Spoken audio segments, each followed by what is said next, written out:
adjourning this closed session, but I am opening up the yellow agenda, which is the Management of Emeryville Services Authority.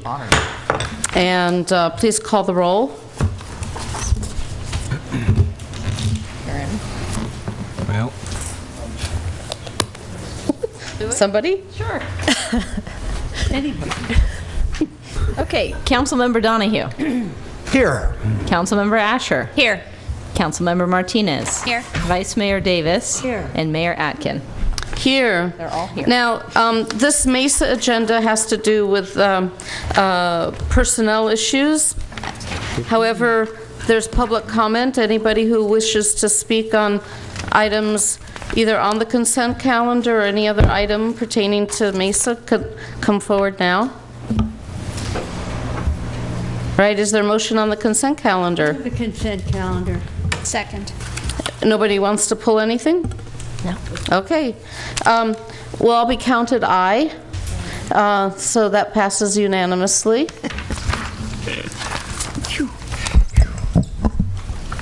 And there are no other action items, and the MESA meeting is now adjourned. This takes us to our second of 3 agendas. Most of you are here for the for the green agenda, but we're going to the blue agenda because that takes just about as long as the other one did. So I'm calling the successor agency to the Emeryville Redevelopment Agency meeting to order. And please note we're all still here. Again, there's a chance for public comments on anything not either on the consent calendar or public comments on anything related to the successor agency business. See no public comment. Is there? Consent calendar. Second. And again, we'll all be counted aye, and so that passes without exception. There are no action items, and this meeting is now adjourned. And this takes us to, let's see, wait. I'm sorry, Mayor, I need to catch up. Okay.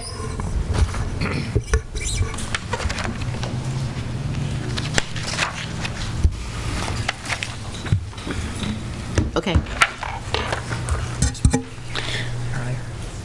So it's 7:17, and I'll call the City Council meeting to order. Please note the agenda's been revised from the first rendition. And please rise and join me in the Pledge of Allegiance. I pledge allegiance to the flag of the United States of America and to the republic for which it stands, one nation, under God, indivisible, with liberty and justice for all.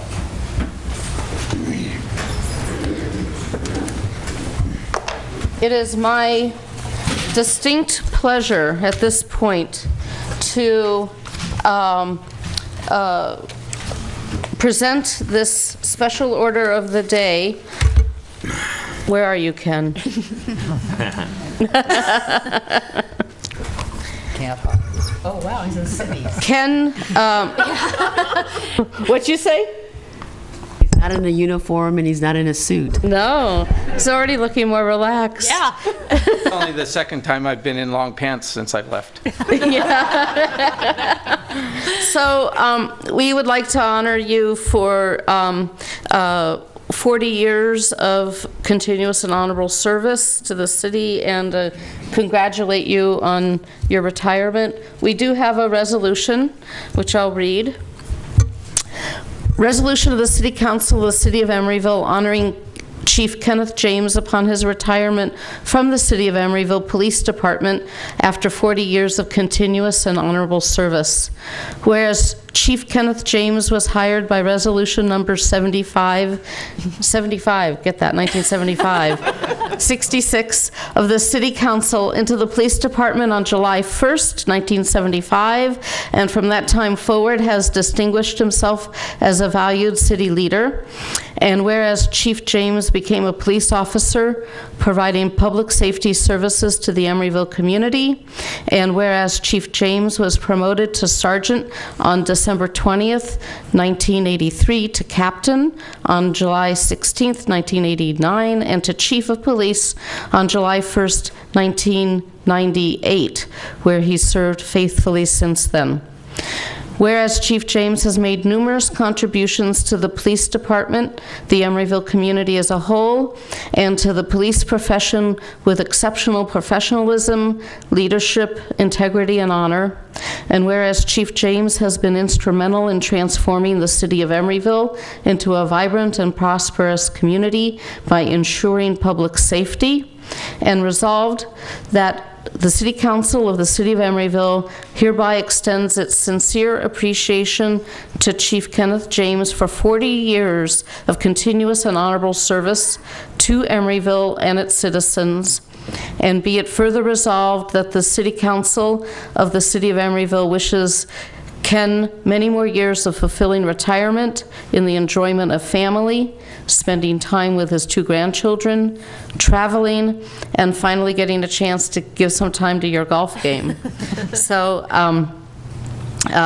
may I have a motion on this resolution? Move acceptance of the resolution. Second. All right, that's without exception. By acclamation. By acclamation. Congratulations. We have a plaque for you.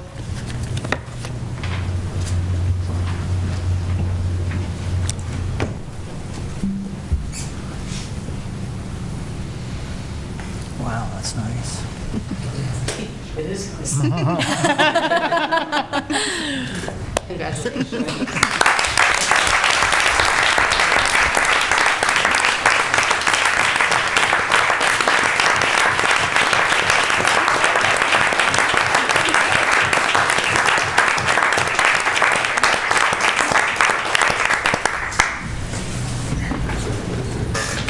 Thank you. Who is that young man? Yeah.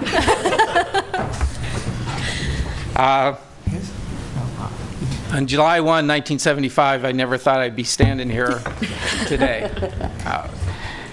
And I really hadn't a plan in mind other than to do the best I could and become the best police officer I could be, whether that was in Emeryville or whether it was somewhere else in California law enforcement. Fortunately, it turned out to be all in Emeryville. It was a pleasure, it was an honor, and it was a lot of fun working in this city, working for the citizens of this community, working for the business community, and just providing a level of service to them that really was appreciated, and it came back to the police department many times over, the appreciation. So that made it easy working here. And so at the end of June, I'll walk away from the only full-time job I've ever known. So, thank you very much for this.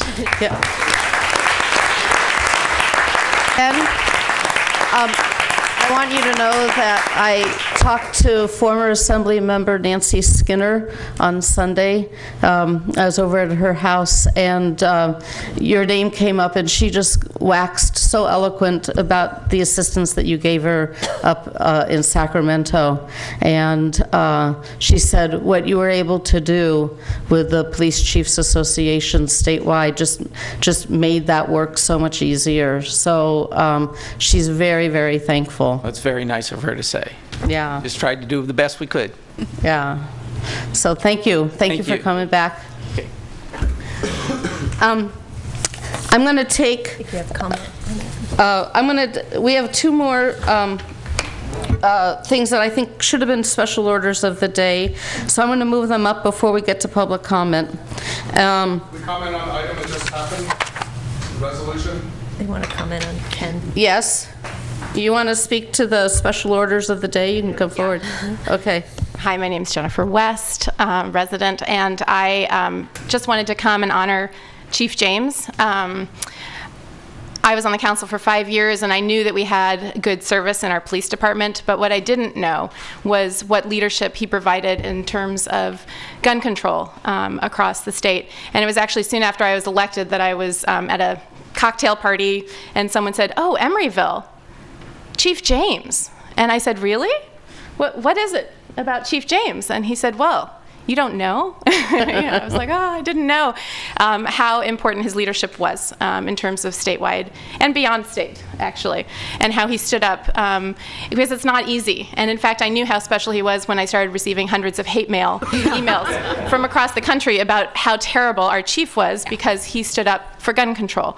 And as someone who feels passionately as a pacifist, I was really so honored to have him as our chief. So I just wanted to come down tonight and thank him for Thank you, Jennifer.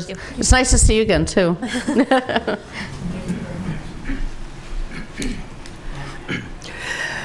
Thank you so much for honoring Chief Kip Chen. I have known him, I guess, the longest in this town. You know, I knew him before you. And also I regret one thing here is that you really cheated him, because I would have made an award out of stainless steel, and you just give him something really ordinary. I'm protesting that, and I want to remake it out of stainless steel. Thank you.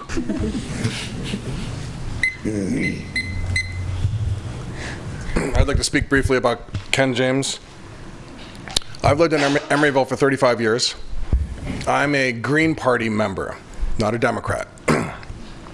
Us Greens are not really well known for being police lovers.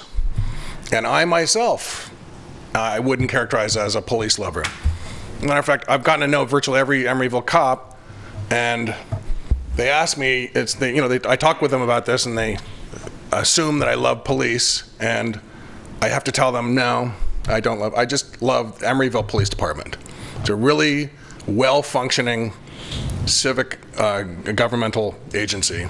And the reason is because of Ken James, in my opinion. That's the primary reason. What Ken has done is something that's extraordinarily difficult, and that is to hire good cops. Everybody that wants a job will give the impression that they're going to be good. So it's extraordinarily difficult, I would think, for a police chief to separate the wheat from the chaff. And if a failure to do that, we wind up with the problem they have in Oakland, which is what I would call a bad cop culture.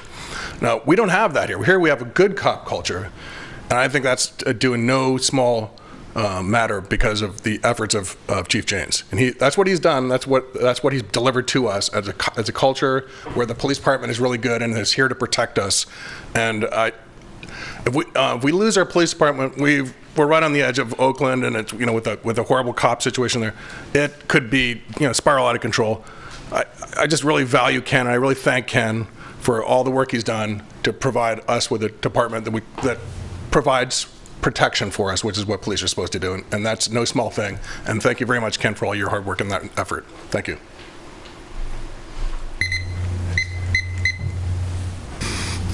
Yeah, I have to say a few words. I've known Ken for a very long time. I remember when I first came here, and he was riding in the car with the dog, and he came over to Silks all the time, and saw him all the time. He's done a very good job in the heat of a lot of circumstances. He's done most of the time the right thing. Not always, but most of the time. And I think we can be proud of our police department and proud of Ken. And I remember he and Dennis over at the townhouse having a few. And then when EIA wanted the county to take over the police department, he came to the chamber when it was first started. And that was the first thing we did as a chamber. We passed a resolution to support keeping the Emeryville police in Emeryville and not going to the county. So thank you, Ken, and for all your years of service. Any other comment on Chief James' retirement or honoring? Okay, so we have a couple of people here who are here for an item 5.5 on the consent calendar, which could have easily gone under special orders of the day. So before we move on to that, I'm going to jump to that particular item. And this is a proclamation for Elder Abuse Month and Elder Abuse Awareness Day. And we have with us tonight Dina Aindow. Did I pronounce that right? Oh, great. and Vanessa Baker. Dina is from the DA's office, and Vanessa's here on behalf of Adult Protective Services. You're going to each be able to take a proclamation home. Let me read it at this point, and if you want to say a few words, you can come up to the podium. This is a City of Emeryville proclamation proclaiming June 2015 as Elder Abuse Awareness Month and June 15th as World Elder Abuse Awareness Day. Whereas the U.S. Census Bureau estimated that as of July 2014, more than 1,000 people 65 years of age and over live in Emeryville. And whereas although the elder population is the largest growing segment in the country, elder abuse is one of the most underreported crimes in the U.S., where it is estimated that only 1 in 14 cases of elder abuse comes to the attention of APS and/or law enforcement agencies. Whereas victims of elder abuse include both men and women of diverse educational, socioeconomic, or ethnic backgrounds who have been victimized by strangers and/or by people they know who may occupy a position of trust, including family members, neighbors, friends, and others with whom the elder interacts. And whereas the Alameda County Social Services Agency, Adult Protective Services, responds to reports from individuals, concerned citizens, social service and health providers, and law enforcement representatives about elders who may be physically or financially abused, neglected, or exploited. And whereas the Alameda County District Attorney's Office, its Elder Protection Unit, and its Victim Witness Division provide a network of services to elders who are in danger of becoming or who have become victims of abuse, and which services include holding community workshops to promote crime prevention awareness, assisting with locating services for elders, working with the Emeryville Police Department, as well as with other professionals, and prosecuting cases of elder abuse and neglect. And whereas the Emeryville Senior Center provides a comprehensive array of services, as well as social and recreational programs to meet the needs of the elder population, thereby enhancing their quality of life and helping them to remain active, healthy, safe, and independent. And whereas the City of Emeryville recognizes that both the awareness of elder abuse and neglect, as well as reporting instances of suspected elder abuse and neglect, will help keep our elders and communities safer. Now, therefore, I, Ruth Atkin, Mayor of the City of Emeryville, on behalf of the City Council, do hereby proclaim June 2015 as Elder Abuse Awareness Month and June 15th specifically as World Elder Abuse Awareness Day in the City of Emeryville, in recognition of elders being valuable members of our city and having the right to live safely and securely in our community, proclaimed the second day of June. So, I want to say, if you're going to come up, while you come up, I just want to say a couple of things, which is that for the public to know, I'm trained as a social worker, and I've had over 30 years in the field of aging, some of which was in Adult Protective Services directly.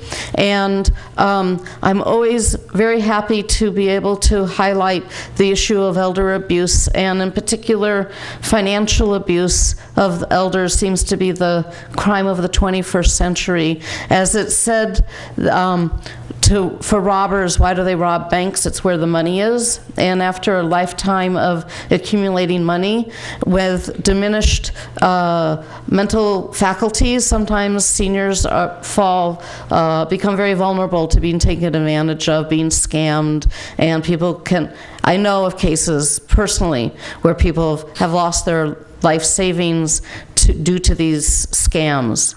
And they have a number of different names and a number of different rackets that go around. So I want to thank Dina for you coming to represent the DA's office, because you're going after the bad behavior and trying to stop that. And I also want to let people know that Penal Code 368 is an elder abuse enhancement that can be added to other charges against I see the thumbs up here.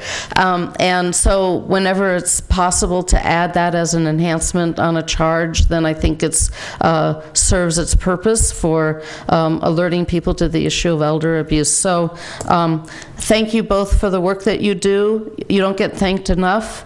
APS in particular is in a vulnerable position because you don't have the teeth in the law that, say, Children's Protective Services has. And I am very thankful for those of you who work in the trenches day in and day out to try to make our communities a little bit safer. So, Oops, sorry, Ruth.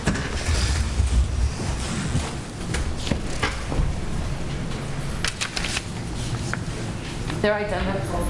One cover is another. So thank you for your work. You know your stuff. Thank you. Yeah, yes. Who would like to say a few words? Come on.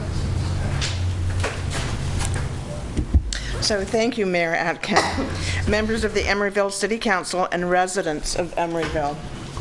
I'm Dina Aindo, Senior Consultant with the Elder Protection Unit of the Alameda County District Attorney's Office.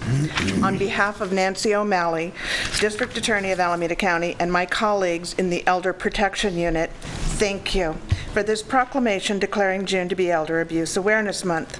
You all join all 14 cities and incorporated townships in Alameda County in raising awareness and affirming the importance of keeping seniors safe. Thank you.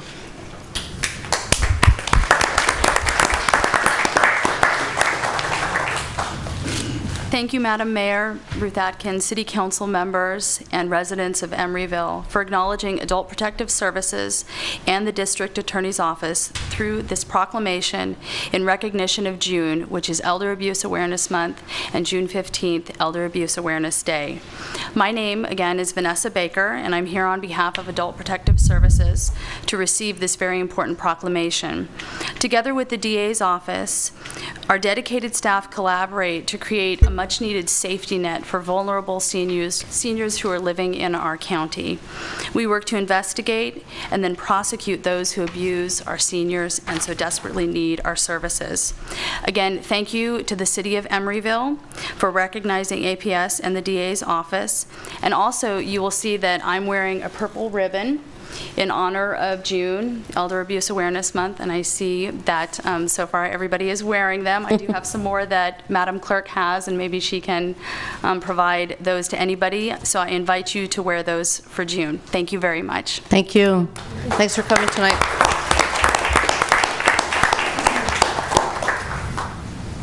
We are up to public comments. This is for items that are on the consent calendar, including the minimum wage, second reading, and anything else. So I see a lot of labor folks, but I don't have any speaker cards.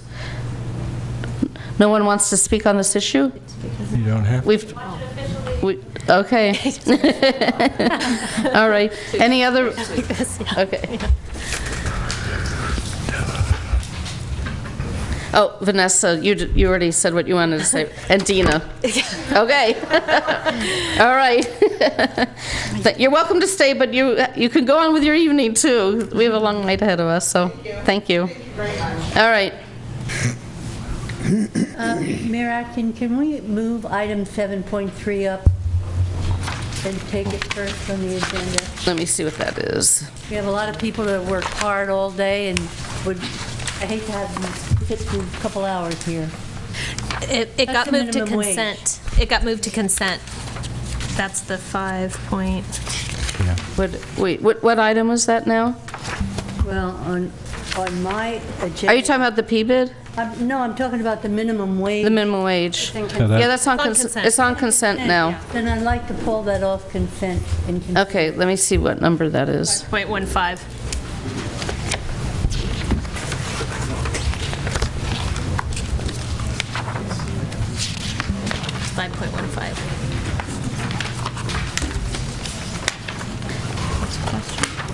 She wants to pull Okay. second reading. Is there a motion on the rest of the consent calendar? Oh, wait, we have to do city manager's report. Oh, nothing tonight. Nothing? So moved. Second. Okay, so the rest of the consent calendar passes. That takes us up to the second reading of the minimum wage ordinance. I move approval of the second reading. Second. Yeah? I'm thrilled about it. Any discussion? Anybody want to speak about this? Call the question. All right. That was Davis and Asher. Sure. Let's, for posterity's sake, let's do roll call. Yes. Councilmember Asher. Aye. Councilmember Donahue. Aye. Councilmember Martinez. Aye. Vice Mayor Davis. Aye. And Mayor Atkin. Aye. Back at ya.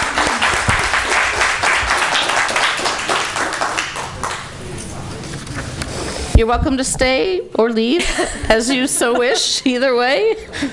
We have no public hearings. We do have an action item. This is the P-bid. Karen, you have a report? Can we let the people leave? Yeah, till Yeah. it dies down a little. It's hard for me to hear. It'll take a few minutes anyway. Got it. Stand by. Okay.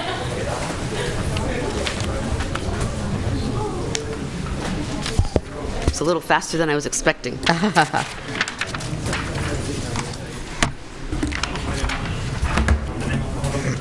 Yes, thank you. Leave it in the city manager. Good news.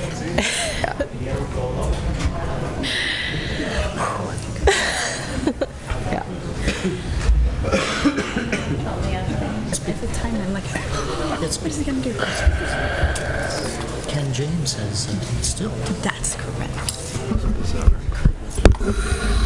So our consultant from NBS wasn't able to be with us in person today, but I do have him on standby, and I can dial him up on phone if there's any questions that I can't handle. Today, we are asking the council to take steps to put the proposed citywide property-based business and property and business improvement district for the Emeryville shuttle to approve the preliminary management plan subject to ratification by the parcel owners. And so there are several resolutions in front of you today, and they are to initiate proceedings as well as to take steps to actually start the ballot process. Some of the slides that you will see here next are actually you've seen before, but because not everyone has necessarily seen these slides, didn't necessarily hear the presentation on May 19th, I will go through them quickly, but I wanted to at least have them as part of tonight's council meeting so people who at home can catch up if they haven't seen them before. So what is the citywide property-based Property and Business Improvement District? It is a special assessment district, which means that it is a taxing district in which the assessment is determined by the special benefit received by the assessed property owners. And in the case of the assessment for the Emeryville, the special benefit is seen to vary according to either land use or service accessibility. It is an annual levy collected through the county property tax rolls, and it requires both a Prop 218 ballot process, which means every potentially impacted parcel owner receives a ballot in the mail, and then subsequently the City Council can take action to adopt if the property owners ratify the proposed assessment district after also conducting a public hearing. It is a protest vote by mail-in ballot of the parcel owners, with the ballots weighted according to the proposed assessment levy per parcel. The enabling legislation for the city to undertake this is found in two places. At the state of California, it is the Property and Business Improvement District Law of 1994, which for some strange reason is in the Streets and Highway Code, and also in the City of Emeryville's Ordinance 15003, which is an ordinance that established the procedures relating to the formation of assessment districts. And one of the things that this ordinance did was to allow the City Council to initiate a assessment district as opposed to it being just by the petition of the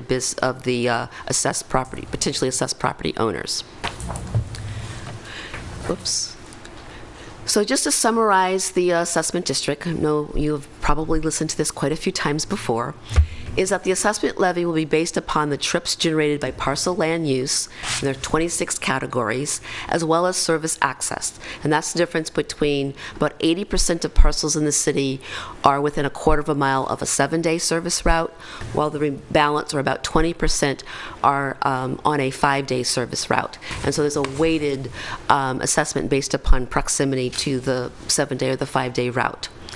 The annual assessments can be easy for me to say.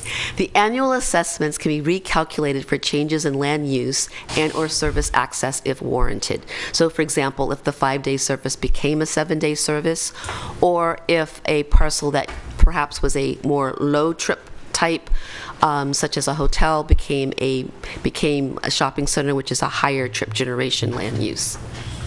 The proposed PBID will include all parcels, including residential, both rental and homeowner, and both single and multifamily parcels. And the TMA will continue to act as the PBID's owner representative as outlined in the law. It has to be an owner's representative. However, as we'll get to governance, the TMA board's composition bylaws, it's proposed, follows a slightly different path than in the current PBID. The proposed PBID is for a 15-year period that would start in fiscal year 15-16. That would be the fiscal year that the assessment would be placed on the ballot, and that would be for the service year 2016, and it would end in 2029-2030. Though, of course, at that point or earlier, it could always be extended through another similar process. And in the proposed PBID, any annual assessment for any property would be capped at no more than 5% of the previous year. So there's a hard cap. It doesn't mean that it would go up 5%, and in fact, we've had a PBID for the Emeryville for 15 years, and the average assessment increase has been about 2.7% a year. So in determining the assessment, our assessment engineer went through a process, a much more, I would say, deliberate and more fine-grained process, in that recent PBIDs have been under scrutiny, and there have been some court cases. And so one of the things that's a little different than before is that the general benefit that would be obtained through the service or the in-ground cannot be placed on the assessment rolls for the property owners to pay. It has to be paid in another way. And so the assessment engineer, first based upon the annual, the 2016 need for service, in addition, which was modified to include the city's new minimum wage, as well as a 3% cost of living increase over what currently exists. First, as well as repayment to the city for the cost of actually establishing the district. That entire cost was looked at, which is $3,865,400 roughly. And it was determined what was the general benefit of that. And that kind of includes either for the benefit that is accrued by parcels outside of Emeryville, which cannot be assessed, like around the MacArthur-Bart. You know, people who live in Oakland can walk to that station or otherwise use the shuttle, or for pass-through trips. So the assessment engineer determined that about 12.29% of the total operating cost were in that category, either special benefit that could not be assessed because the parcels were not in Emeryville, or were pass-through trips. And so that's roughly about $455,500. And and staff has asked that the city pay that through by the general fund, and later this evening you'll be looking at a mid-cycle budget adjustment, and that does include funding for this if it, in fact, the PBID passed. This would be the general benefit portion.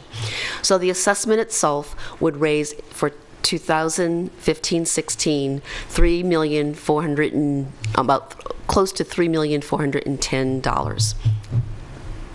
Sorry, $3,410,000. So So the way that the assessments were done per parcel was to look at the special benefit that was accrued by each parcel, and the single-family house was considered kind of the control, and the ITE manual for trip generation that is commonly used for example, I know that the city has used it for development fees, for traffic impact fees, that was used to determine the trip generation by land use. And then what was added to that was whether a parcel was on a 7-day route or a 5-day route. And any common areas, for example, in HOAs, roads, easements, parking lots, and parking garages and gas stations and auto repair shops were excluded.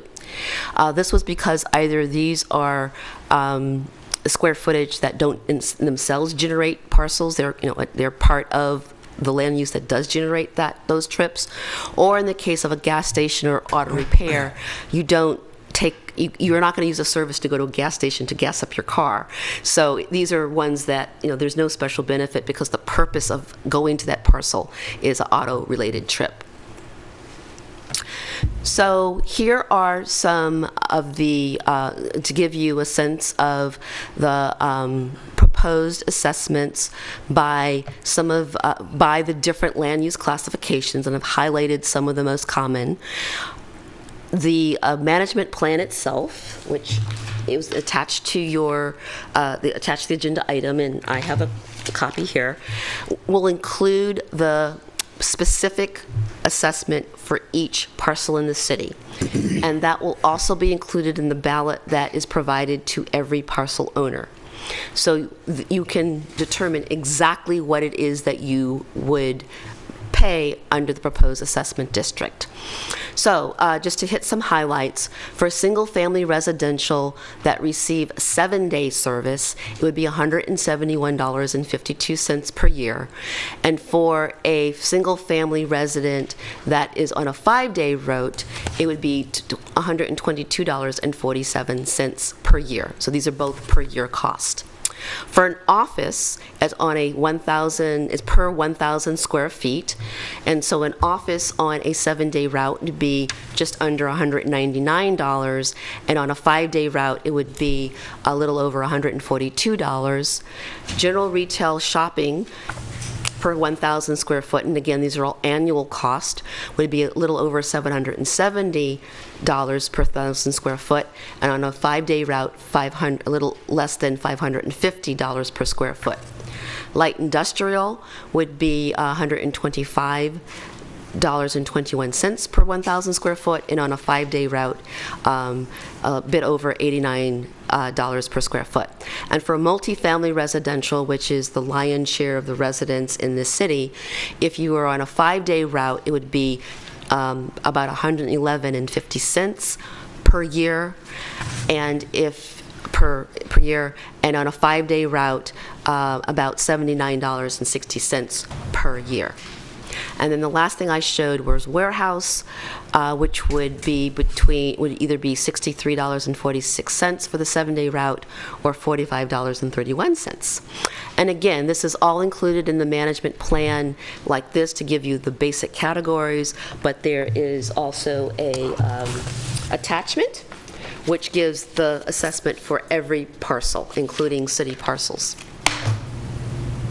And by the way, in addition to the roughly $455,000 that the city would be covering through the general fund per special benefit, the city also will be paying on its parcels. Public agencies and nonprofits are not exempt.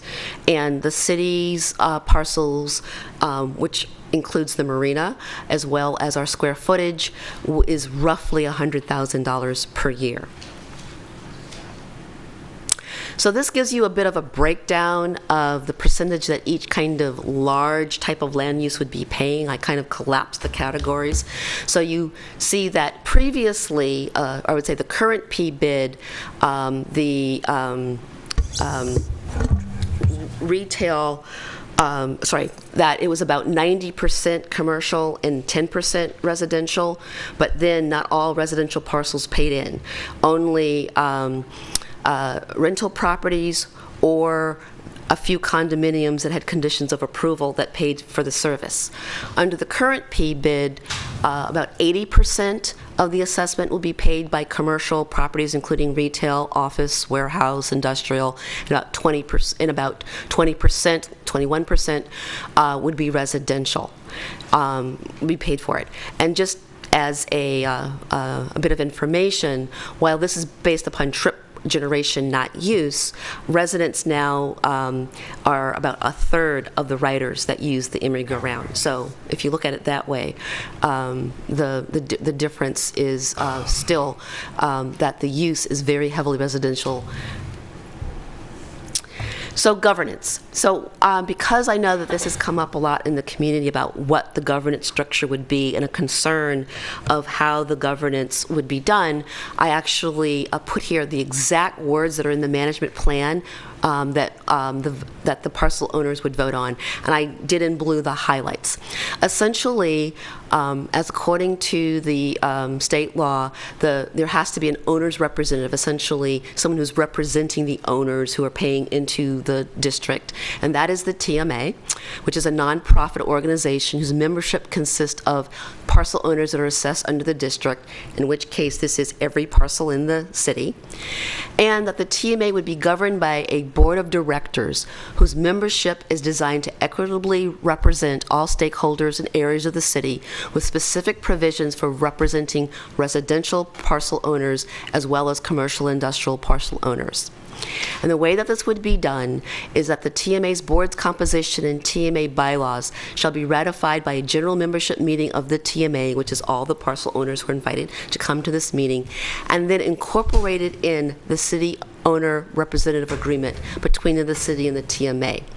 Because the city essentially holds the money for the service, because the county, once they put the assessment on the property roll, they cut the check to the city, which puts it in a designated fund that could only be used for the service of the Emeryville, which is the purpose of this assessment district. And then the city turns around and, according to state law, shall contract with the owner's representative to actually administer the services under the district. So a little bit different than currently, where the TMA board composition and the bylaws were just ratified by the general membership. This management plan says that while the TMA boards and composition shall be ratified by the general membership, that those decisions must be incorporated into the contract between the TMA and the city. This provides an added level, let's say, of scrutiny for whatever the board composition and the bylaws are. The city, of course, does not have to agree to incorporate what's presented to them in the contract, and this really is an added layer to make sure that no particular stakeholder group in the assessment district can essentially dominate either the composition or the bylaws. The city will kind of have final say in the sense of being able to say we will not include that as part of the contract, and so would kind of then return it to the general membership to come up with something that was equitable. And of course, this contract is something that is that would be approved by the city council at a city council meeting. So if there were any stakeholders, any property owners that did not agree with what the general membership ratified, they would have the opportunity to make those opinions known to the city council. So it is an added level of scrutiny. And that would also include any amendments that would be made to the board composition or the bylaws. So in addition to that, the city also would be reviewing any adjustments to service to determine if there was a PBIT impact. So for example, if the TMA wished to extend service to unserved areas, there's a very few areas of the city that are not served, kind of the far northern part of the Triangle neighborhood. Because those parcels are currently unserved, that would require a change to the assessment district and the determination of general versus special benefit. So the city would have a role in having to review and approve that. But wait, can you repeat that again? Having to approve what? Only those changes to service that would provide, that would essentially make You don't get assessed if you're unserved. So any decision that would essentially extend service to areas that are not served would be brought to the council, to the city. But those adjustments that are, I would say, the bread and butter adjustments, stops, and those kinds of things, those are already covered by the management plan and says that there may be slight readjustments based upon, for example, if a 5-day route went to a 7-day route. Those parcels had a chance to vote on that in the management plan, so that wouldn't come. So it's only a very small number of decisions. Yes. But what if they decided to eliminate routes and then they said, well, you don't have to pay anything? And well, that would be something that was not part of the management plan, so that couldn't be done. It couldn't be done that way. That would be the kind of thing the city would say, no, you can't do that unless essentially you go back out to the parcel owners and amend the management plan. All right. Okay, thank you. Right. And then also the city does approve the TMA budget every year, and based upon the recommendation of the TMA, sets the assessment levy every year. So there is that added role for the city as well. So just to kind of tell you where we are with the adoption schedule, there has been, as you know, a community process. This, actually, if I thought about it, we have been talking about long-term strategies for funding the Emeryville for almost 2 years at this point, including having the Emeryville task force that was made up of both residents and businesses in the city to determine, that came to the conclusion that a PBID assessment district should continue to be the primary source of funding for the Emeryville. Of course, the city will be looking for grants, particularly for capital investments, buses, and the bus yard that we will need. And city has already had discussions with the Alameda County Transportation Commission around those possibilities. And so that really started 2 years ago. And there have been several times, as you know, that this has come back to the City Council. But I would say the more recent discussion started March 17th with the first reading of the local ordinance to set the guidelines by which an assessment district would go forward. There was a second reading on April 7th. The effective date of that new ordinance was May 7th. There was a City Council study session on May 19th. And today we're asking for the city to approve the draft management, the final draft management plan that would go out, that would be the basis upon the vote that would take place, and to initiate proceedings to put it on the ballot. If the council agrees to do so, then the ballots would be mailed by June 19th. And property owners have 45 days to submit those ballots, and then they would be counted on August 4th. If the vote is an affirmative vote, then the city would hold a public hearing. Of course, we'll notice that hearing in advance, and in fact, one of the things that you're doing today is setting that public hearing for August 4th. And based upon the outcome of the ratification by the property owners and the public hearing, then the City Council, if they choose, may adopt the PBID. If the council did that, then the assessment would be placed on the property rolls by the county in August 10th for the fiscal 15-16 fiscal year. So any questions or comments? Karen, if this PBID is passed and the assessments are placed on the roll, does that mean that the assessments that are already on the roll for 15-16, there would be double payments, or would they replace? No, this would replace. I think we have to make that very clear. I don't find it in the staff report, but it's something that it should be clear. If this PBID places, no one's going to be paying double. No one will be paying double, and we will look to make sure that that is clarified. That's very clear in the management plan as well. But yes, there is no intention that you're paying double. I think it's especially important that these very large property owners that are into tens of thousands of dollars understand that this is a replacement. Okay. It's not a doubling up. We will make sure that that is the case. Diane? In terms of the general membership being able to meet and weigh in on board composition, I'm just wondering about if you could speak to the nature of the meeting where that ratification would take place, and how would those votes be weighted the same way that the ballots would be weighted? Under the current bylaws, it's one parcel, one vote. Okay. For the general membership. I think the biggest protection is that board composition bylaws would be incorporated in the contract between the TMA and the city. Right. So so obviously there is every reason to facilitate an equitable, or for the stakeholders to kind of come to some agreement around what is equitable. Right. Because if any one group decided that it wasn't and made that case known, then I suspect that the council would say go back and try again. It's also true that pretty much for the first year, 2016, fiscal year 15-16, most of the major decisions have already been made. The budget is already adopted, the assessment's already, been levied, and so, there's a little,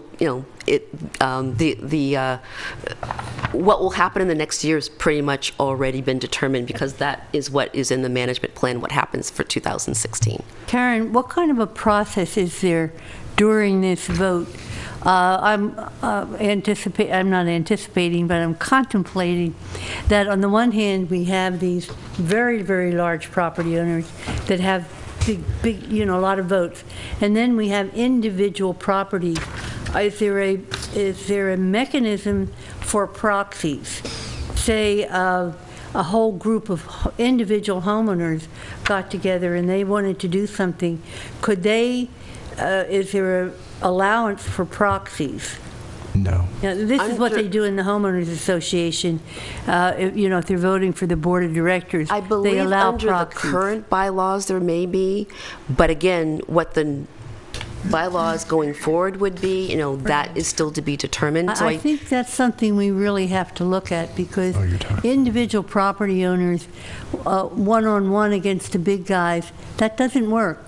But if they are allowed to collect proxies and get a number of votes, it evens it out. It's just a process. It is right now, the bylaws for the general membership, it is one vote per parcel, so it's not weighted according to the assessment as it is for the vote for the PBID itself.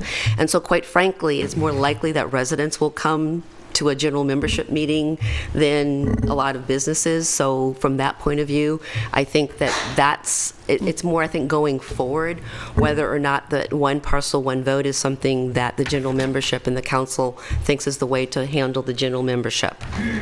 Also, the way the board functions is right now, it's one board, it's one vote per board member. You don't get additional votes being on the board if you're a large parcel owner versus being a small parcel owner. Yeah. And that's the way it is now. And again, this would be something that the general membership would weigh in on. If we were going to consider something like a senior rebate, at what point would we do something like that? That would be a city program. Special assessment districts, and maybe I'll turn to my city attorney, but special assessment districts, unlike parcel taxes, do not have senior exemptions because the special benefit is received whether or not you're a senior or not. Yeah. However, and so it would be placed on the tax roll, and the senior would have to pay.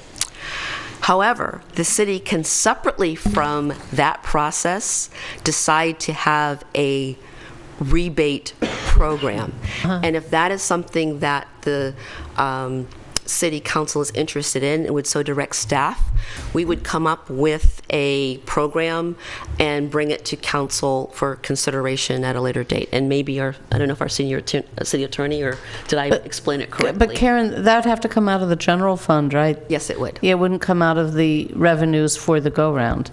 No, it could not, because those are special assessment monies. Right. We did look into about how much we thought that would cost, because we had heard from the community that that was a concern and thought that there might be a council member who would raise that. So we think it's going to be about $20,000 to $40,000, depending on how many seniors actually request that exemption. And that's based upon what we know of the number of seniors that are receiving exemptions from the school district parcel. Right. And we would assume that probably the program that we would bring to you would follow similar guidelines, just so, it's simple for people to not have one way for one thing and one thing for another thing. I'd be interested in. I would support that too. Karen, at what point in time does the city consider this kind of program? Is this something that we can put on the ballot to say that the city either has this program or considered the program, or that is not that's a no-no? No, I would highly recommend against that. Okay, Michael. If there are no more questions for Karen, I'll open it up for public comment. Very good job, Karen. Thanks, Karen. Gee, it seems so lonely in here after the minimum wage. Well, I must say I have to give credit to both Ron Freund from Western Emeryville. Good evening, everybody. I think Karen and council members addressed a lot of the issues that I and others have raised in the past. I still am not totally clear, so let me just get these out and see if we can clarify them. So, do I request you to ask staff to respond to questions? Just ask your question. All right. Quickly. All right. So I'm not clear on the 7-day and 5-day service. Who decides that, which then in turn would decide what the assessment would be for each multi-dwelling unit? Is that correct? So that's one question. Is that clear? Okay.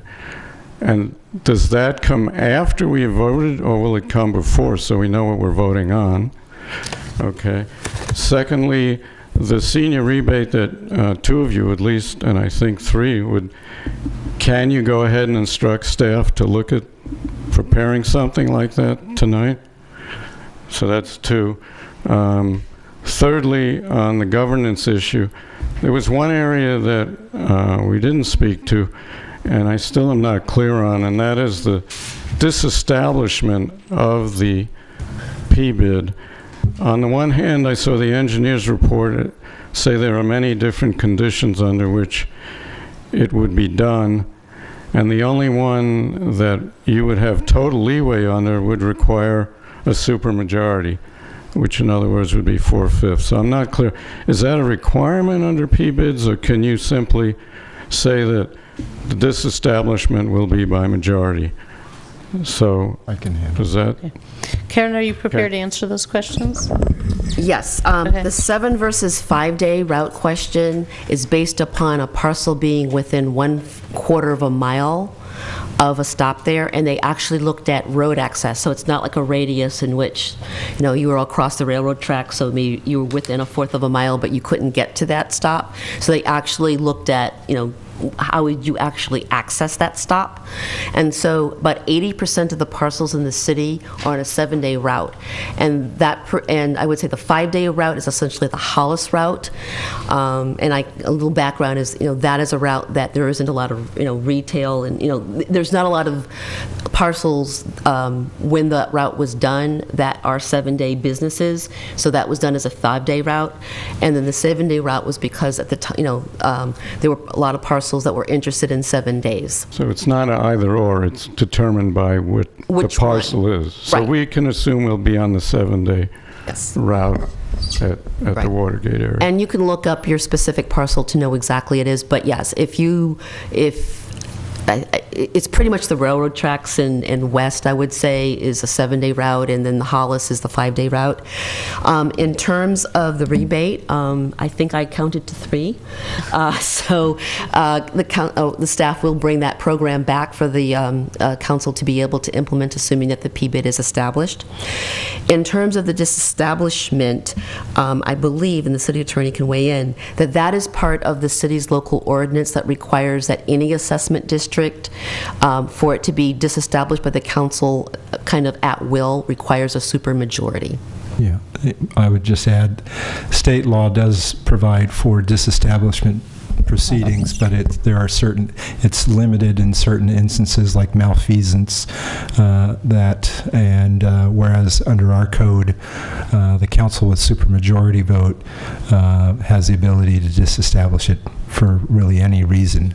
But in either case, you can't disestablish if there are sort of outstanding contractual issues that are in need of the assessment, but that's usually a provision that would come into play if the assessment district was also anticipating issuance of bonds, and the bonds had a several-year term to repay, but we're not issuing bonds, so I don't necessarily see that as an issue for this one. It's more likely it would be because I know that there's a lot of interest in a regional transportation system, the EBOT, the Emeryville, Berkeley, Oakland transit system, and if that was established and there was regional funding behind it, then the PBID may not be, how that's funded, and so you wouldn't need to have the PBID because you would have another funding source. Great. Well, I appreciate very much the steps you're taking. Any other public comment? Come on up. I just wanted to point out very briefly here, Mr. Freund, the previous speaker, there was no clock on him. Interesting. There was no clock. I'm so quick. Okay. Well, he spoke over 3 minutes. No clock. I'm not complaining, just noting no clock on Mr. Freund. Mr. Freund is a popular person, a nice man. I also note here that the Brown Act was not violated when he asked some clarifying questions and he received some answers from the council and from the staff. That's not a Brown Act violation. That's all good, wonderful.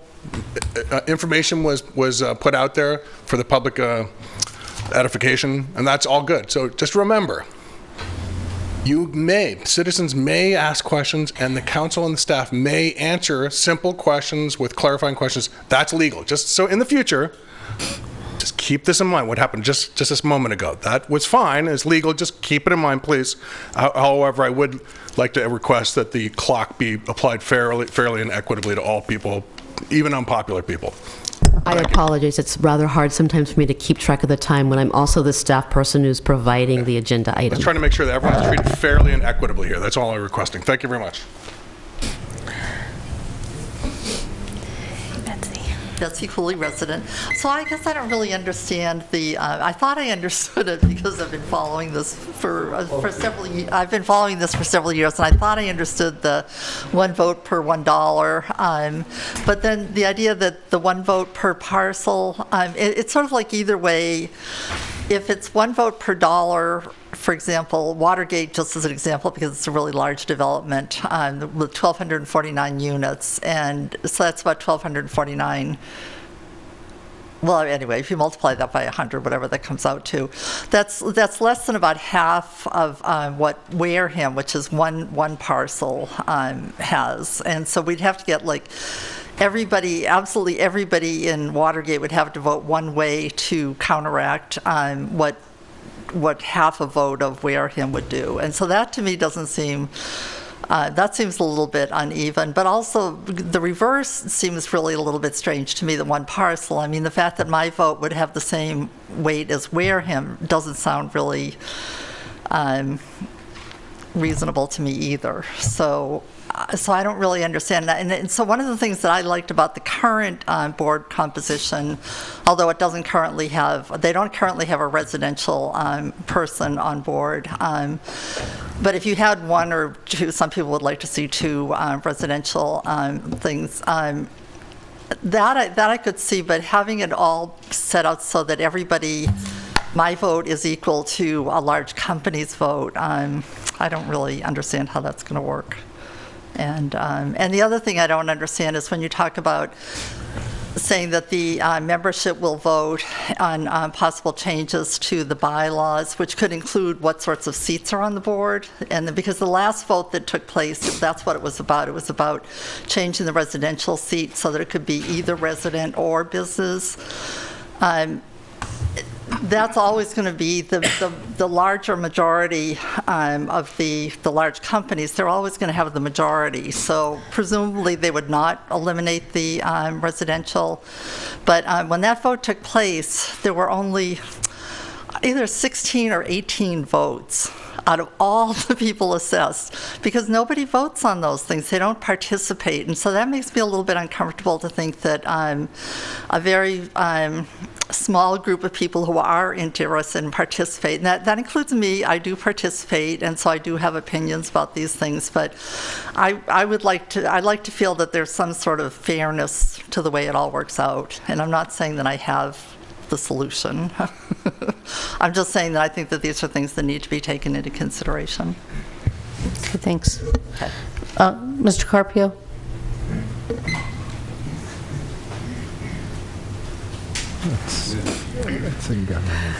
Sounds like this political vote is absolutism to me. Next item I want to bring, and I talked already last time, is that the merry-go-round buses system doesn't seem to be green at all. I mean, there is a power demonstration that has been made with a system, not yet, but that has been designed. It just needs to be implemented, in which the bus are powered by battery and have solar cell not only on a bus, but where the bus is stop. So when the bus stop, he can get a quick recharge while people load and unload, and that will save tremendous amount of money, because each person on average 175 pounds will use only 50 watts per mile, and so this is way over the efficiency of any diesel engine. You see, and you have to say also that diesel engine will use also, regardless if it's loaded or not, while with the battery is proportional to the weight.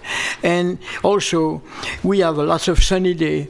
We have about, I want to mention that, you know, there is a competition that are made in which vehicles travel over 65 miles an hour for an average of 3,000 miles without on solar cell and battery, no auxiliary power, while these buses could have a small auxiliary unit to recharge the battery when the sun is not shining enough or when it's overcast. So you should take this into consideration. This is very important, the economics of it. And that will, if the economics is advantageous, then people will be more sympathetic to the bus, because they see that lots of people use it free and don't pay nothing, like myself. Ken?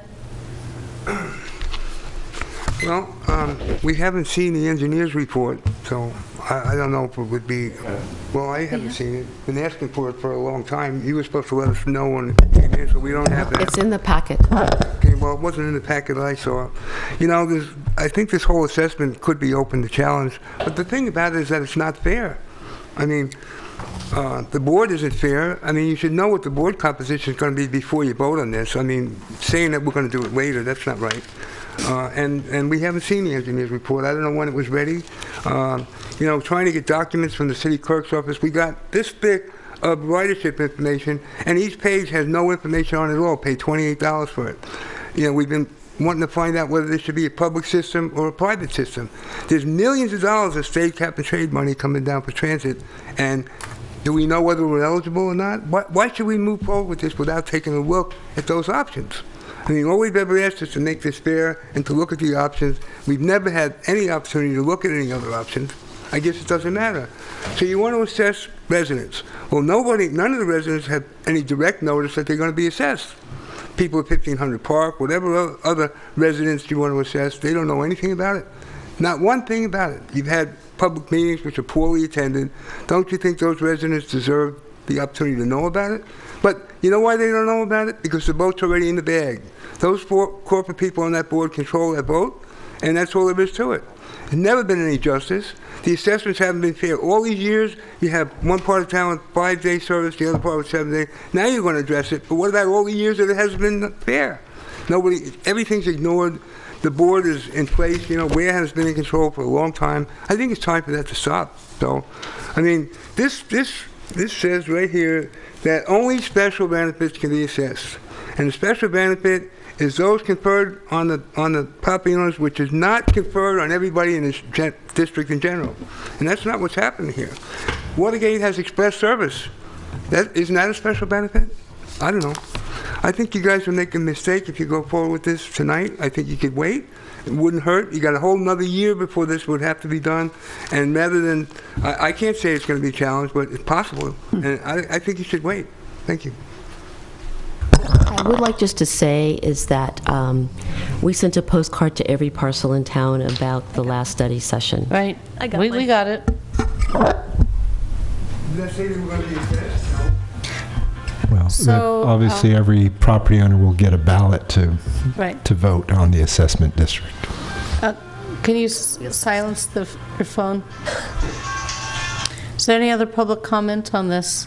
All right, well, there's a couple of resolutions, 7.1.1, 7.1.2, pertaining to this. Oops, sorry. Mayor, I'd like to just once again thank Karen and the rest of the staff who've worked on this. This is a very complex issue. We are absolutely appropriate in moving ahead in a timely fashion. This service is critical to this community, and I really appreciate the work that's been done, and I would move the first resolution. I'll second. All right. All those in favor? Aye. Aye. Move the second resolution. Second. All those in favor? Aye. Aye. Okay. Both pass unanimously. This takes us to 7.2, the mid-cycle review with a 2-year budget. And Maria? You've been busy. It's been a fun time in finance. Favorite time of year. See, I have a very short presentation for you today. Let's see. Can't see where this little thing is. Alrighty, so Mayor Atkin, members of the council, I'm Maria Oberg, I'm the finance director, and we have before you the mid-cycle budget review. Finance staff has sat down with every department in the city as well as with the city manager's office and looked at where we are in this first year of the 2-year operating budget and where we think we're going to be next year. As you know, we approved the current 2-year budget in June 2014, and of course there's always stuff that happens during the first year. So if we just look at a very brief summary of the general fund adjustments, in the 15 budget cycle we had budgeted about net revenue of about $177,000. With the changes that have happened in revenue, for instance, our building permit fees have come in a lot higher than we budgeted. We also have the property transfer tax in place, which was not part of our original 2-year budget.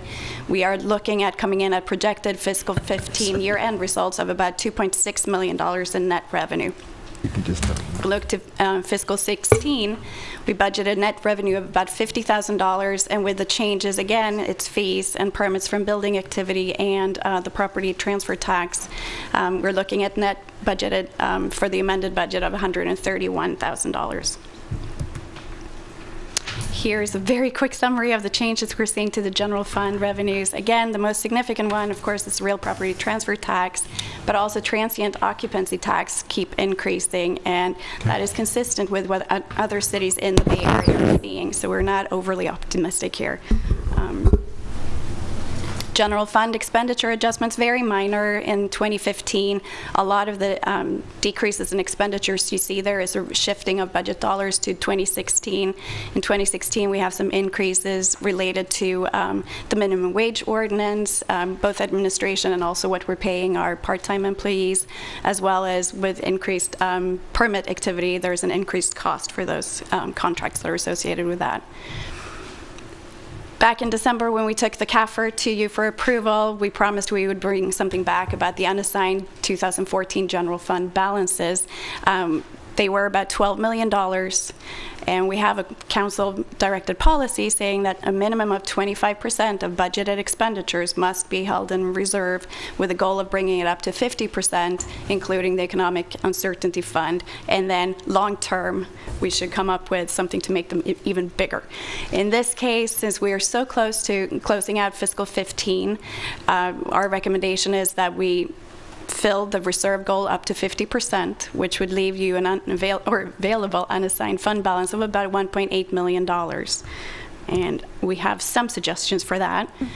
We suggest that we set aside $500,000 for the increased PBID expenditures for fiscal 16 related to Karen's prior presentation. We are also recommending that we give a one-time cash infusion to the Child Center. I know they are currently working with their consultant to come up with a financing plan, and I know Pedro from Community Services will be here in a couple of weeks to tell you the status of the Child Care Center.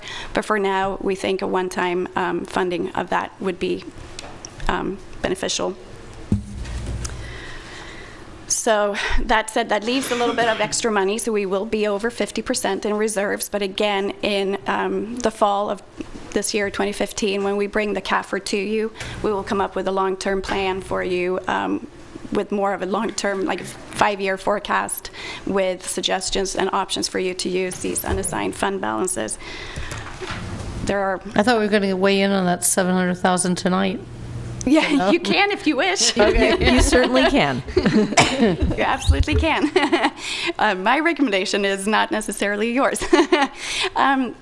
Also wanted to bring back a summary of the unfunded liabilities. Those of you who were on council in December remember this from the CAFR discussion.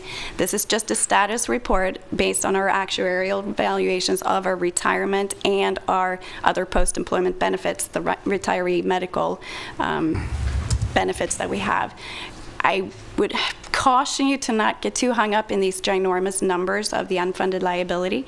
This is a long-term liability. It's not something that's coming due within a year. It's a long-term liability, and therefore it's not fully funded because, again, it's an investment account.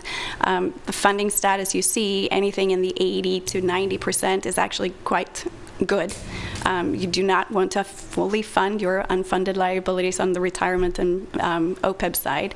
The OPEB side, we're a little lower. We're still fairly good. This is a relatively new requirement, and compared to other cities, we are actually doing quite well. In addition, we have some funds set aside that are not shown in these valuation reports because they are funds that we hold in-house. So there is funds set aside in the budget to help offset some of these unfunded liabilities. And just if I may on that note, you'll see at the bottom there, just as an example, your fire unfunded liability for the retiree health care of $1.6 million.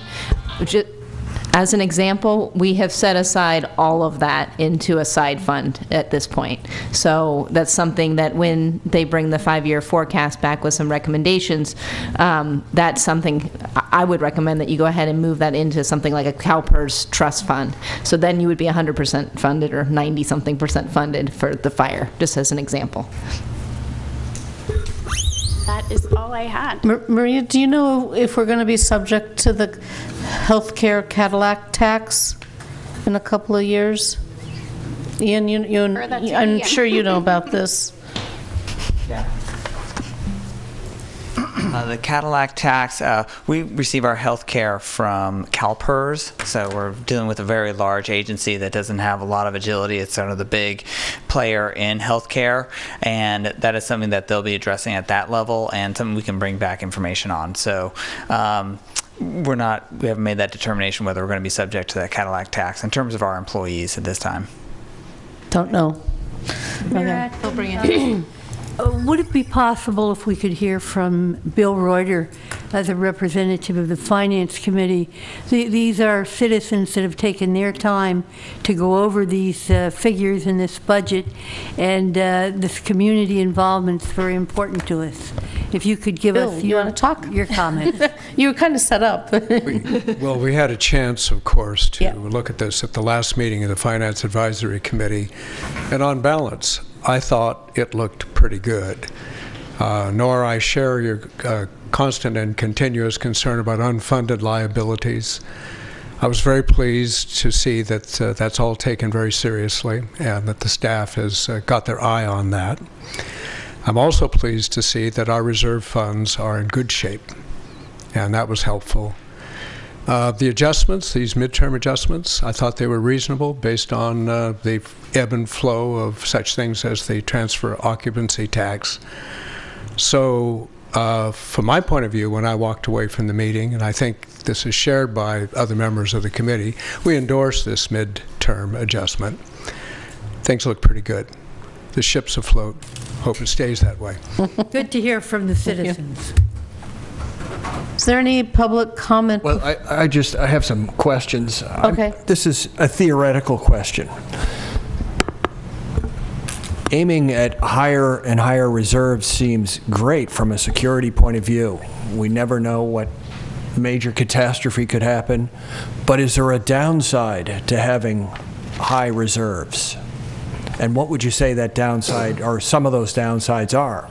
Well, it depends again, right? But yes, there is a downside. It's a little bit like fully funding your retirement benefits, for instance. Once you've done that, you've committed those funds and they can't be used for anything else. If you fully fund your reserves, or you just divert all your money to reserves, you don't have money for capital projects or even staff salaries or any of these other programs that you would want to do. And there's a fine balance.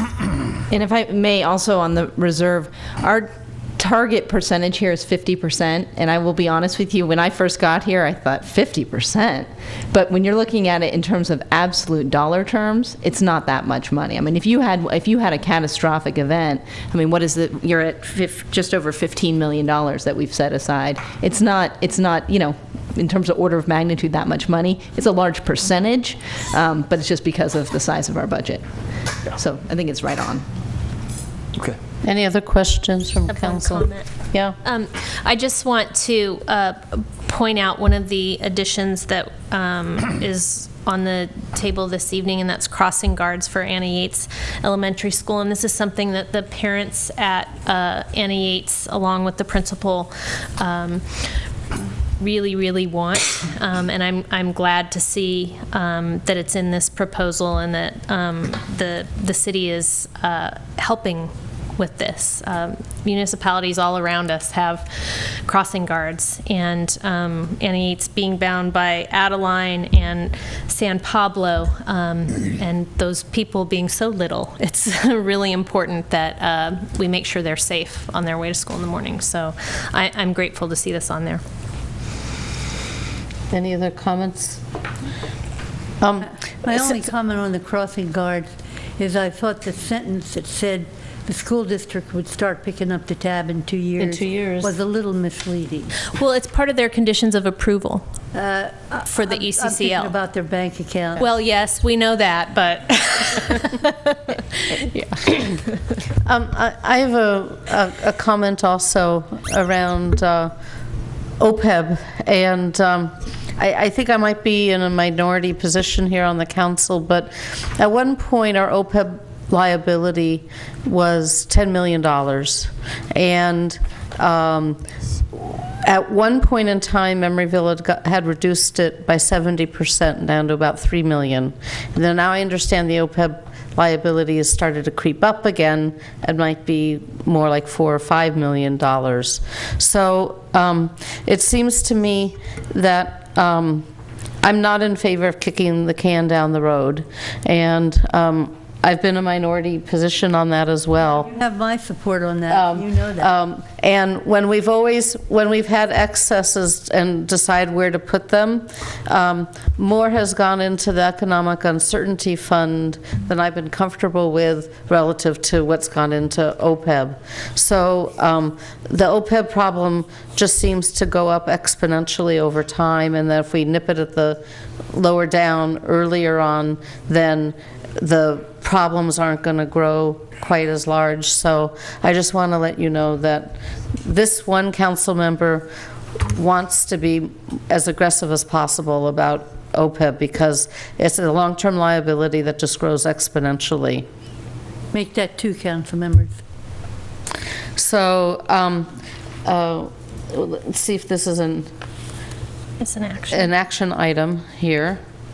Let's see. I'd what are the adjustments that we're making? Are we accepting staff recommendations? Yeah, I haven't seen anything else about that. I want to note, though, that we're going to need to increase our own city staffing by one FTE to administer the new minimum wage. So we're having to spend more money about this too, as well as deal with salary adjustments of existing personnel. So I think that's one thing to note.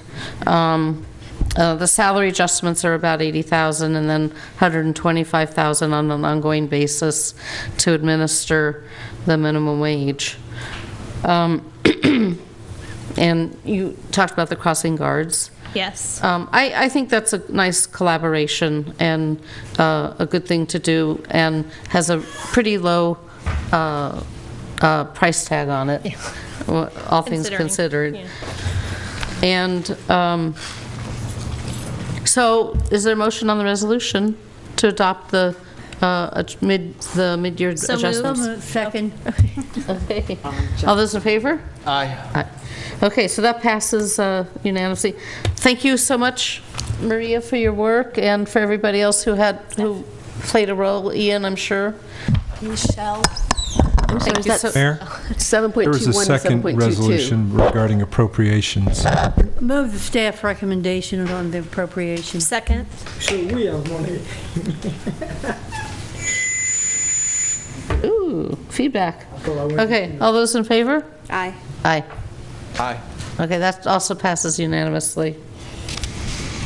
And then 7.2.2 is the resolution for the CIP. Is there a motion on that? I thought you just did that. So moved. No, we just did that. Oh, that was just. No, okay. I thought we did. All right, yeah, we did 7.1. Yes, sorry.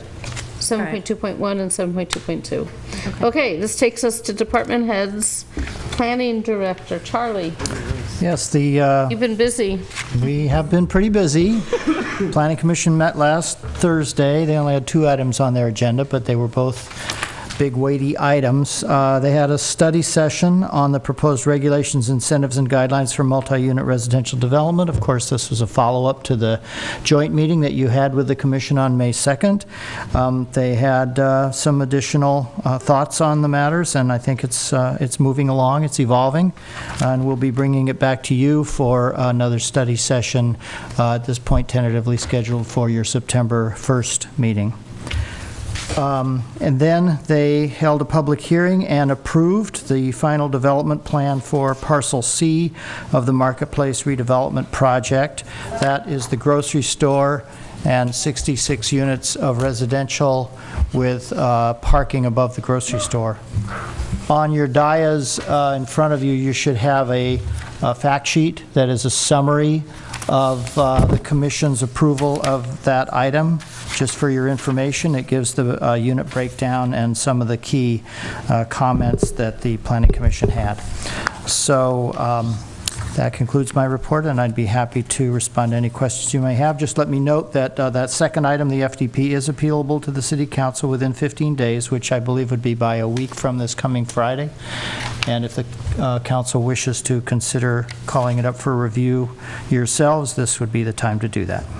Yeah, Jack. I just have a quick comment. I want to thank staff and Charlie for putting together this fact sheet for me. The Planning Commission often comes just a couple of days before we meet here as a City Council, and just to have this salient information, especially around the issues that we've been talking about so much, is really useful, especially the unit mix and the comments about family-friendly housing. So thank you for putting this together. And just to note, we do have some of the other final development plans for the Marketplace project coming up at the Commission in the next couple of months, and I'll be providing a similar fact sheet for you about each of them after the Commission takes action.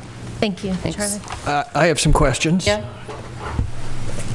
Are the designs for these units family-friendly designs as we had looked at as preferred?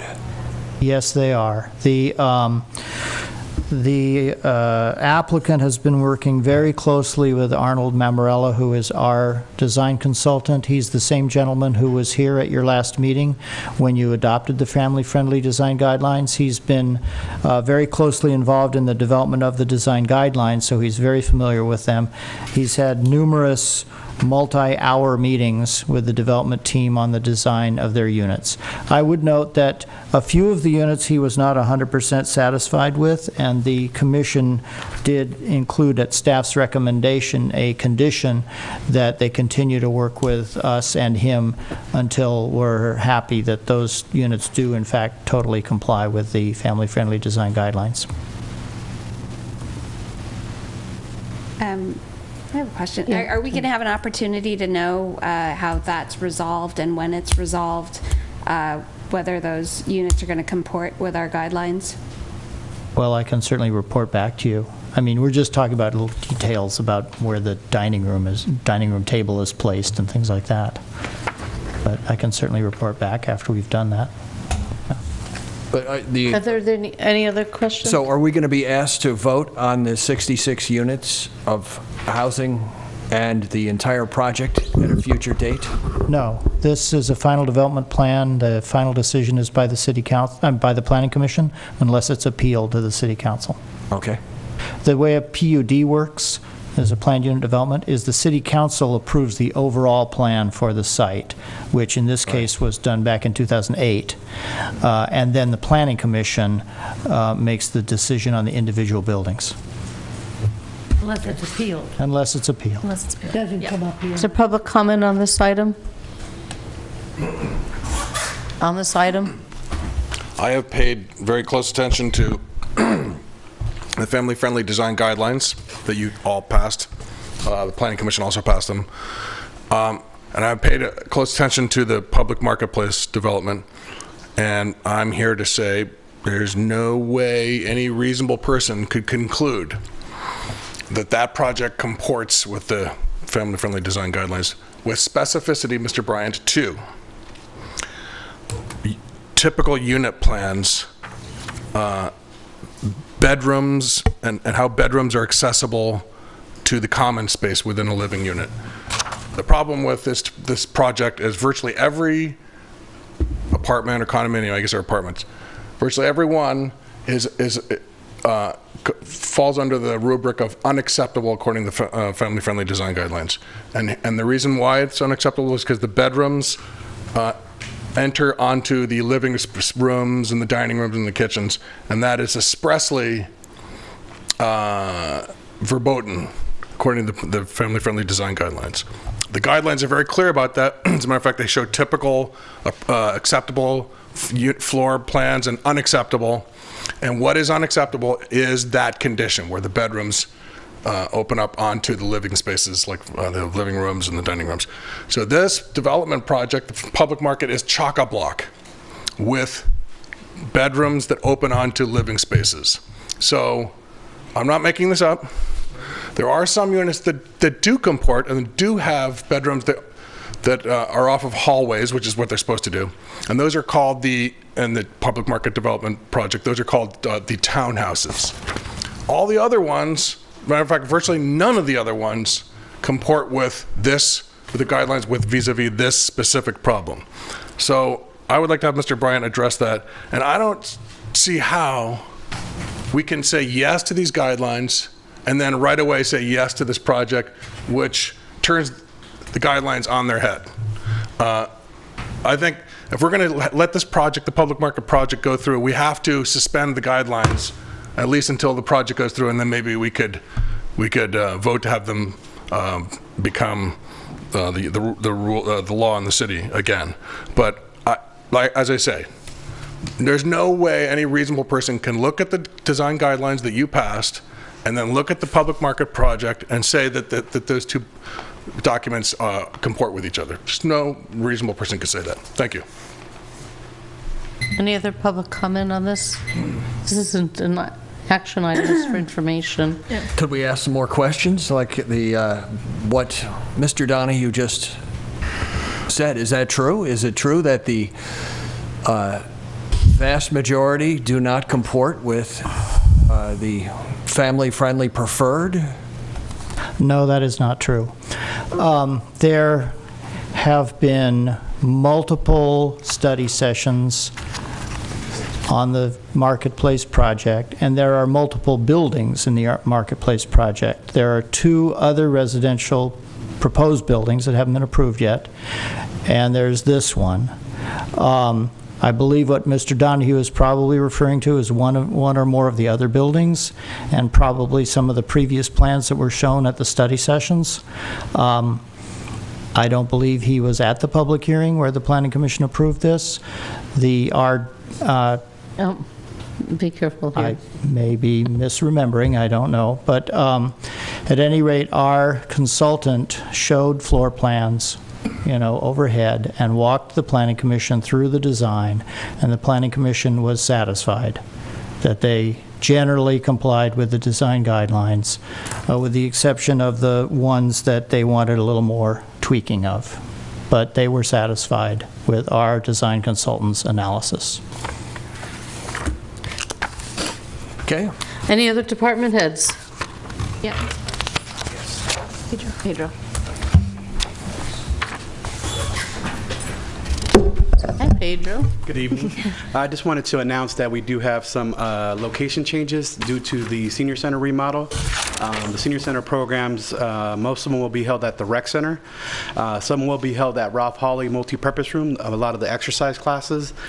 And the summer camp program will be held at the Santa Fe school location for this summer. So we're going to be updating some flyers and information out there and putting it out for the public and parents for those. Also, wanted to announce that we do have our summer concert series starting with the 4th of July on Saturday, 4th of July at 4:30 at the Marina Park. So thank you. Great. Thanks. You have something, Karen? Yes, I do. As you may remember, that Planning Commission interviews are scheduled for June 16th. And we had thought that there's 3 seats now available. They're the 2 incumbents, Carrie Tan and Sean Moss, whose terms in the end of June, as well as an unscheduled vacancy because Vanessa Coomerly has resigned. So we did kind of combine those 3 together since they came on the heels of each other, and applications were due today. However, just yesterday, after first indicating that she was interested in being reappointed, Kyrie Tan is not interested in being reappointed to the Planning Commission. And so we kind of now there may have been people who did not apply, believing that there were 2 incumbents and 1 open seat, as opposed to now essentially there's 1 incumbent and 2 open seats.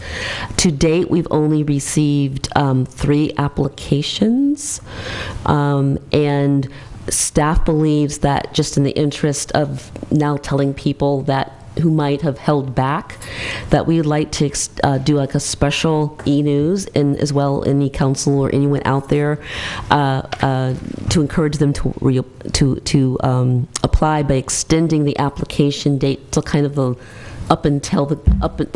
within a couple of days of that council meeting. I think I doubt we're going to get 10 people. If so, we can make adjustments for that interview schedule. But I just wanted to ask council if you agree, if that was something that you thought that staff should do, is to extend the time period given. I think so. If people want it more, we should give every opportunity to apply. And do we remind people who had applied before and then were not chosen? Yes, there was 1 person last time who actually did not come to their interview, but we did reach out to that person, and they are interested. They're still interested. So that is one of the 3 that we've received. Okay. And then we had 1 new applicant, and then Sean Moss has submitted his application. So that's the 3. Okay. Thank you. Yes. I have one more. In light of the passage of your minimum wage ordinance tonight and the very quick implementation that we're going to do to make it effective July 2nd. I just wanted to let you know, and for the public, we are going to have 2 information sessions. The first is on June 24th at 7 o'clock here in City Hall. We will have childcare and light refreshments, and we're also looking at having translators there. And then we'll have a second one on July 11th at 11 a.m. again here in City Hall with childcare, and we'll be posting all of this on our website. The packages will go out to all the business owners next week with the posters to put in their workplace and to provide to their employees in several different languages. And all of this is going up on our website tomorrow, along with a hotline and a dedicated email address, which is minwage@emeryville.org if anybody has questions on it. Great, thank you. Yeah. Any other department heads? Council members? I just want to say, in addition to the Planning Commission, we need a representative on the County Commission on Aging. This would be a resident in town who wants to be involved in communicating between the County Commission and our commission about senior issues, administration of Older Americans Act monies in the local community, and I want to put out the pitch there to let me know, because we need to make that appointment. It's been vacant for quite some time, and we have an unscheduled vacancy in the Housing Committee here in town too. So just for anybody who's watching or watches rebroadcasts of this, please consider getting involved civically. It's very rewarding, and we'd like to see as full participation as possible. With that, I'm going to adjourn the City Council meeting. However, we're going to go back into closed session because we're not quite done with our business. So City Council is adjourned, and we will once again recess into closed session.